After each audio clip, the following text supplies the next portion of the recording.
और चलिए इस बीच यहाँ पर सीएम योगी क्या कुछ कह रहे हैं उन्हें भी सुन लेते हैं।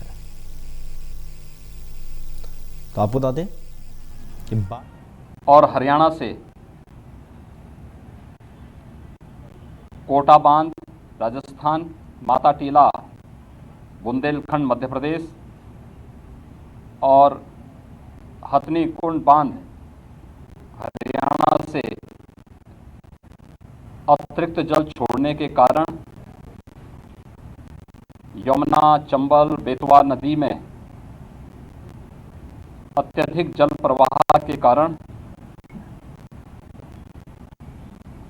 बाढ़ से लगभग 24 जनपद प्रदेश के अंदर प्रभावित हुए हैं, जिनमें 600 से अधिक गांवों पर इसका असर पड़ा है।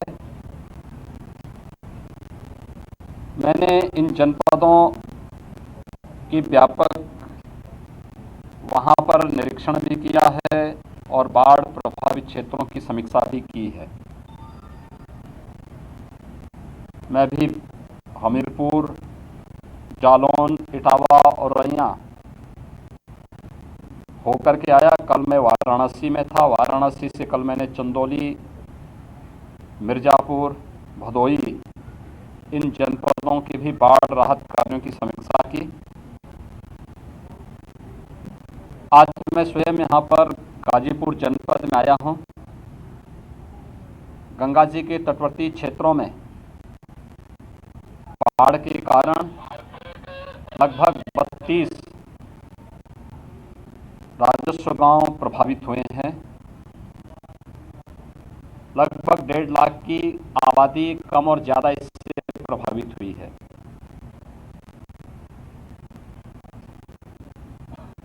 मैंने अभी बाढ़ पीड़ितों को दी जाने वाली राहत सामग्री का भी निरीक्षण किया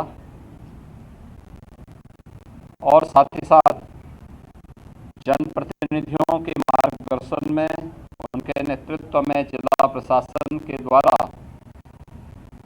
राहत कार्यों को किए जाने की समीक्षा भी की है।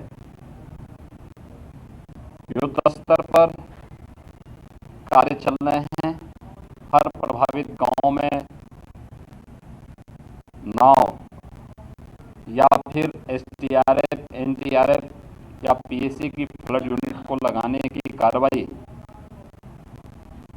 पूरी की जा चुकी है। युद्ध स्तर पर राहत कार्य चल रहे हैं। कुछ परिवारों को जहां पर जिनके घरों में पानी घुस चुका है, उन्हें सुरक्षित राहत शिविरों में लाकर के उनके लिए उस प्रकार की राहत सामग्री के साथ साथ फूड पैकेट के वितरण की कार्रवाई भी संपन्न हो रही है। जिला प्रशासन को स्पष्ट निर्देश दिए गए हैं कि हर एक प्रभावित गांव के लिए एक नोडल अधिकारी की तैनाती जो पहले से है उसका और पुख्ता किए जाने की आवश्यकता है। राहत सामग्री पर्याप्त मात्रा में वितरित किए जाने की आवश्यकता है और समय पर किए जाने की आवश्यकता है। इसके अलावा इस बात को ध्यान में रखने की आवश्यकता है कि नदी रात्रि से स्थिर है और अब धीरे धीरे करके पानी घटता हुआ दिखाई दे रहा है। इस समय सतर्कता बरतने की आवश्यकता है। कटान नदी के तटवर्ती क्षेत्रों में हो सकता है, तो सिंचाई विभाग के अधिकारियों को इस बारे में निर्देश दिए गए हैं कि वे इस बात को सुनिश्चित करेंगे कि कटान अवरोधक कार्य उन क्षेत्रों में जहां पर संभावित कटान की आशंका है वहां पर इस कार्य पे धनराशि की कमी कहीं नहीं, इस कार्य को तत्परता के साथ वहां संपन्न करें। जनप्रतिनिधि राहत कार्यों के साथ बढ़ चढ़ करके भाग ले रहे हैं। सुरक्षित माहौल में वे उन सभी पीड़ित परिवारों से मिलें, बिना भेदभाव के सबको राहत सामग्री का वितरण करें। पुलिस विभाग से निरंतर पेट्रोलिंग करने राहत शिविरों में रहने वाली महिलाओं और बालिकाओं की सुरक्षा के लिए महिला आरक्षियों की तैनाती करने,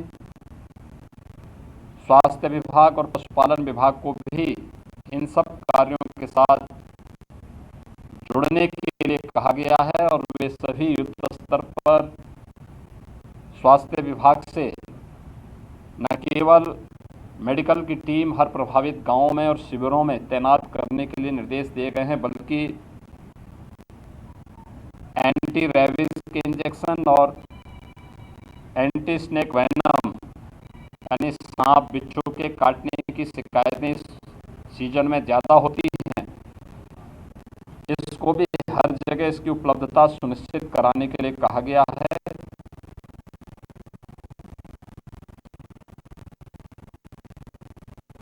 पशुपालन विभाग से पशुओं के उपचार और उनके लिए चारे की व्यवस्था के लिए भी कहा गया है।